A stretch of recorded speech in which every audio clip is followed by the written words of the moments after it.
Travis and gesture and my friends that we meet in Pastor Sardar Kare, and in the absence of Ramakrishna Shrestha, we are going to present on the case study, and the case study of our topic is Islamic capitalism. So may I just So in this case study, we have altogether 4 questions, and among it, the first question is, can we see anything in the value of Islam that is hostile to business? So talking about the Islamic cultures, yes, there is some effect that has been hostile to business. So the cultures they are using, the way they are doing the business is affecting the business globally. Since for example, we know that in Islam, in the case of bank, there is no any interest charge. There is just a service charge, due to which it is having the interest, but not as per the business should have.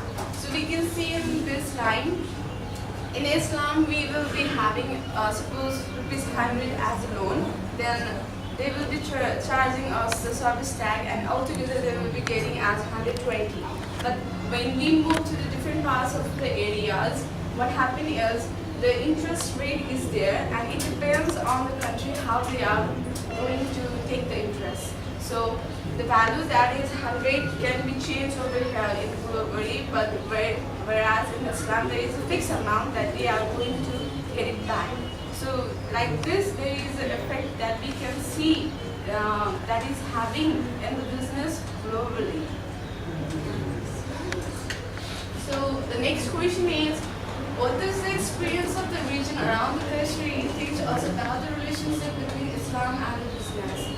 So talking about Islam again, there is a city called Kashmir, and on there it has been experienced various kind of the business activity, and they believe that the religion teachings of all the provides a basis for ethical judgment on economic relations and business. Not only this, but they regard the company are the agents for the markets, and they also can choose what they want to act on. Not only that, but the behavior that they are having in the Islam is criticized by 2 parts. The one is the part of the free market system as a whole. They want to get the free market system for themselves only. And the next one is the individual company practice in relation to its stakeholders. So stakeholders are very important for them. And not only this, but they are also doing the charities.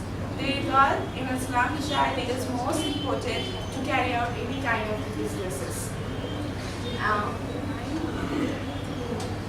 So, in the case study, we get to know that the Muslim enterprises are regarded as anti-monetizers. The anti-monetizers definition is something like it expands the phenomenon of numbers of cities in Turkey, which has displayed impressive growth record since 1980s, as well as to define the new bits of entrepreneurs rising in prominence, and who can often be tracked back to the city. Islam has been inviting real estate investment over the year, and among this, the Kashmir is the recently added in the Turkey city, which is among 500 companies. So there are some conditions that they are spraying in the Muslim countries or Islamic countries, that is, we should not be greedy.